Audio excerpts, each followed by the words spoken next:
Middle class students. I hope that you are able to understand what we are discussing in the class. The last video was quite not clear, so I will share the notes with you also so that it will be get more clear to you. Here in the last class we are discussing about the specific conductivity and molar conductivity. तो उसका मैं आपको एक बार quick revision दे देती हूँ जिससे आपको याद आ जाए थोड़ा सा. We have discussed about specific and molar conductivity. आपको याद हो तो हमने कुछ फॉर्मूले स्टडी किए थे. फॉर्मूला क्या था? हमने स्टार्ट किया था रेजिस्टेंस से. That resistance is directly proportional to length, inversely proportional to area. इसका साइन हटा के प्रोपोर्शनलिटी का we just introduce a constant rho. This is known as resistivity. Rho L by A. 1/R अगर आप करते हो that is equals to G और C कहीं का लिखा जाता है, which means conductance. So these are the things that we have discussed in the last class.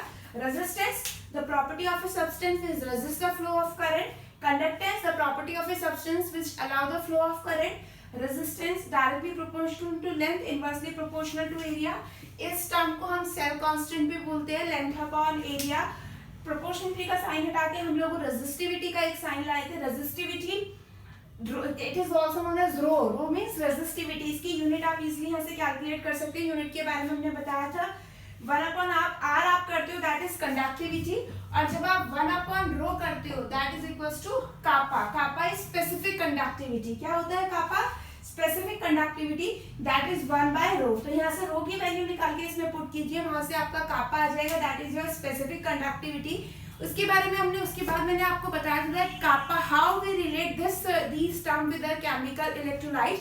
So basically this kappa is the conductance of 1 mole of electrolyte. Kappa is conductance of 1 unit volume of electrolyte. अगर आप 1 unit volume लेते हो तो उसके अंदर उस 1 unit volume में जो इलेक्ट्रोलाइट होगा the conductance because of that is known as specific conductivity. Then comes to molar conductivity. Molar conductivity is the conductance of 1 mole of electrolyte, and the formula of molar conductivity will be kappa by C. C is the concentration which is present in the molarity term. जो आपकी kappa की unit होती है that is ohm inverse centimeter inverse. The unit of kappa is ohm inverse centimeter inverse because we are taking length and area in centimeter. तो यहाँ से kappa की जो यूनिट आती है that is ohm inverse and centimeter inverse. और यहाँ पर आपको पता है कंसंट्रेशन किस में होती है? मोलारिटी. मोल पर लीटर और मोल पर decimetre cube. So that's why उस यूनिट को जब हम कन्वर्ट करते हैं तो यहाँ पर हम मल्टीप्लाई करते हैं 1000 और ये यूनिट हो जाती है आपकी ohm inverse centimetre square mole inverse. I will give a description of this unit in the notes. और लास्ट क्लास में मैंने अच्छी तरीके से डिस्कस भी किया था. So here is the recap of what we have discussed in the last class. उसके बाद मैंने आपको बताया था now we have to study the effect of dilution on conductive specific conductivity, या फिर खाली इसको कंडक्टिविटी भी बोलते हैं, और मोलर कंडक्टिविटी पे डाइल्यूशन का आपका क्या इफेक्ट पड़ेगा that we have to study here. Now let us see dilution का मतलब क्या है? कंसंट्रेशन को डिक्रीज करना. Dilution means you are decreasing its concentration. तो चलिए अब हम देखते हैं कि what will be the effect on kappa conductivity and molar conductivity. तो मैं यहाँ पर लिख दे रही हूँ kappa. Kappa is that is conductivity, specific conductivity मैंने यहाँ पे लिखा हुआ है. Conductance due to 1 unit volume of electrolyte. Okay. दूसरा तरफ है molar conductivity. It is conductance of 1 mole of electrolyte. तो इतना आई थिंक आपको क्लियर होगा. अब हम चलिए मैं एक डायग्राम की बेसिस पे एक्सप्लेन करती हूँ. This is the electrolyte. ये इलेक्ट्रोलाइट के आयन्स हो सकते हैं पॉजिटिव नेगेटिव कुछ भी. ठीक है, यहाँ तक इसका लेवल है. Okay, this is the electrolyte. ये सपोज करो ये इतना मेरा 1 यूनिट वॉल्यूम है. This is 1 unit volume. Same मैं यहां पे करती हूं.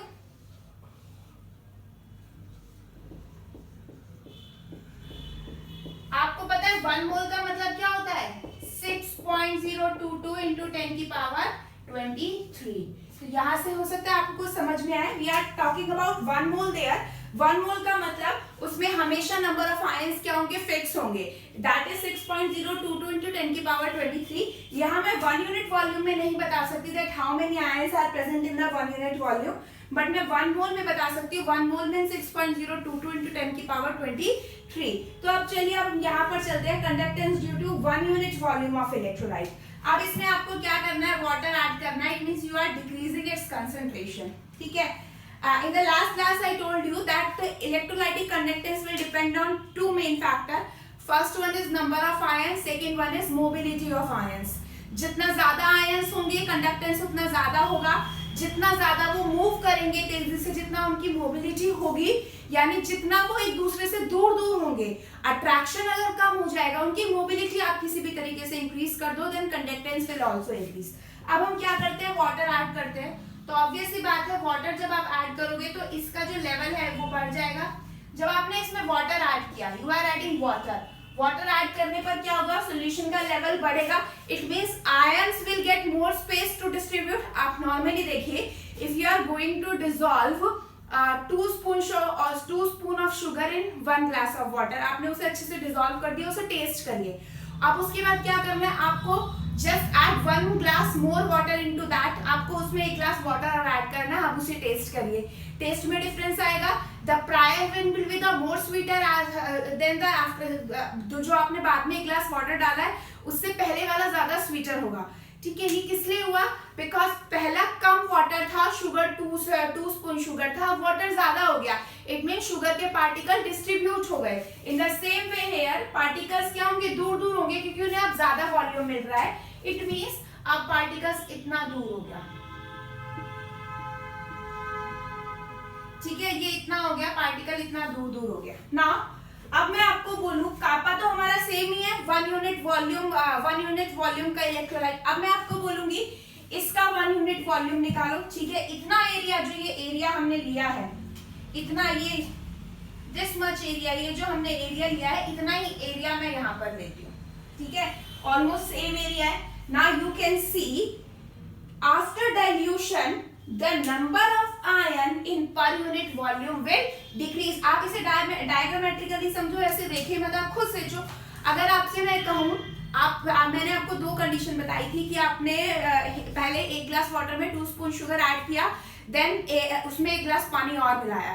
अब दोनों का, पहले जब आपने शुगर ऐड किया था उसका 1 स्पून अलग निकाल के रखो, जो बाद में जब दोबारा वाटर ऐड कर दिया उसका 1 स्पून अलग निकाल के रखो. ज्यादा स्वीटर कौन होगा, फर्स्ट वाला. क्योंकि फर्स्ट वाले में ज्यादा शुगर प्रेजेंट है, या आप कह सकते हो फर्स्ट वाले में कम वाटर प्रेजेंट है, इसलिए शुगर के पार्टिकल पास हैं.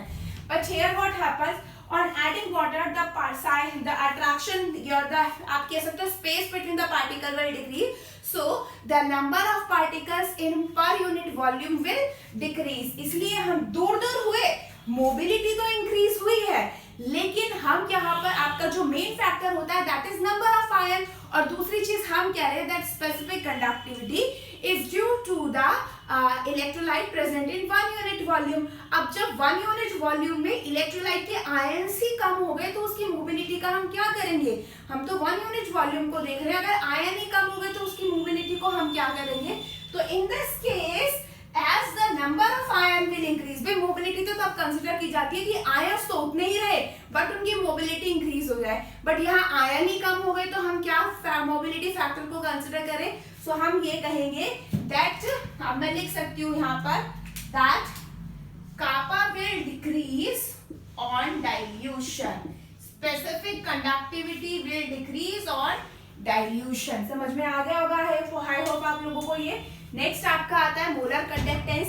अब आप देखिए, we are saying that of molar conductance, that molar conductance is conductance due to the electrolyte ions present in 1 mole of electrolyte. अब आप मुझे बताओ, जब आप डाइल्यूशन कर देते हो क्या मोल का चेंज होते हैं, मोल्स तो सेम ही रहते हैं. हम कंसंट्रेशन की बात नहीं कर रहे कि पर यूनिट वॉल्यूम डिक्रीज हो गए, नहीं, we are talking about the moles only. So 1 mole का मतलब तो हमें पता है, शुरू से पता है 6.022 into 10 की पावर 23 होता है. It means on adding water, आप इसमें वाटर ऐड कर दो चाहे, ठीक है, वाटर ऐड करने से आपका वॉल्यूम बढ़ेगा, पार्टिकल्स के बीच का स्पेस इंक्रीज होगा. लेकिन अगर मैं आपसे बोलूं कि 1 मोल आयन की कंसंट्रेशन आप मेजर करो तो 1 मोल आयन तो अभी भी यही रहेंगे, 6.023 into 10 की पावर 23 चेंज होना होगा मोल. मोल तो एक फिक्स क्वांटिटी हम शुरू से पढ़ते आए हैं। इट मींस जब आप मोलर कंडक्टेंस के केस में डाइल्यूशन करते हो, मोलर कंडक्टेंस को मेजर करना है डाइल्यूशन के बाद, तो वो आपको क्या हुई मिलती है, नंबर ऑफ आयंस तो चेंज होंगे नहीं कि because the number of ion in 1 mole will remain same, but वहां पर क्या इंक्रीज हो जाती है, मोबिलिटी। अब क्या इंक्रीज हो गई यहाँ पे आयंस की, मोबिलिटी, मतलब आयंस 1 मोल में तो उतने ही आयंस है जितने आपके पहले थे, बट उनके बीच का स्पेस इंक्रीज हुआ होगा, that's why their mobility will increase. तो इसलिए हम कहते हैं molar conductance will increase on dilution. एक चीज दोबारा समझ में आ गया, दोबारा बोल रही हूँ, स्पेसिफिक कंडक्टिविटी इन 1 यूनिट वॉल्यूम, यानी 1 स्पून वाटर में आप देख रहे हो, 1 स्पून वाटर जिसमें आपने शुगर ऐड की हुई है, उसका आप कंडक्टिविटी मेजर कर रहे हो 1 यूनिट वॉल्यूम की। जब आप डाइल्यूशन करते हो तो 1 यूनिट वॉल्यूम में आयंस कम हो जाते हैं, जिसकी वजह से कंडक्टिविटी डिक्रीज होती है। But when we talk about molar conductivity के केस में क्या होता है, the number of ion will remain same because we are talking about the mole of a substance, mole of electrolyte, but their space will increase, so their mobility will increase. इसलिए हम कहेंगे molar conductance आपकी क्या होती है, molar conductance आपकी क्या होगी, increase on dilution, it will increase on dilution. अच्छा, इसका रिलेशन मैं आपको फॉर्मूले से और बता दे रही हूँ। आई होप ये दोनों चीजें आपकी क्लियर हो गई होंगी। स्पेसिफिक कंडक्टिविटी भी बहुत बार क्वेश्चन आता है, वाई 1 मार्क क्वेश्चन है, why specific conductivity will decrease and molar conductivity or molar conductance will increase on dilution. Simply, specific conductivity is the conductance due to conductance in 1 unit volume of electrolyte.